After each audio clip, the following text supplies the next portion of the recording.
Hi guys, welcome to How to Solve YouTube channel. In today's video, I'm going to show you how you can create your own hashtag on Instagram. Before getting into this video, must subscribe to our YouTube channel and click on the bell icon. First you need to open Instagram.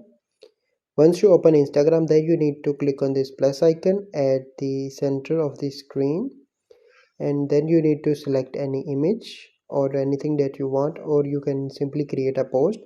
Then you need to click on next. And here you can add any filter. I'm going to add this filter, and then you need to click on next.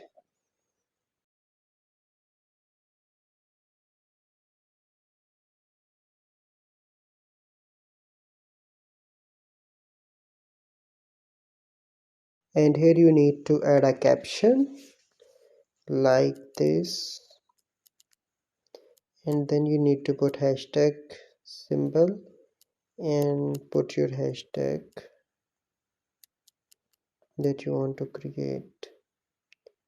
So I want to create how to solve it. It is already, so I will write how to solve it now, and then you need to click on the tick icon and post this. And then you need to go to on your profile, refresh, and here you can see this, and you simply need to click on your hashtag and you will find all your posts here with your hashtag. So by following these steps you can easily create hashtag on Instagram. I hope you find this video helpful. If you find this video helpful, must like this video, subscribe to our YouTube channel for future videos. We'll see you in the next video. Thank you. Have a good day.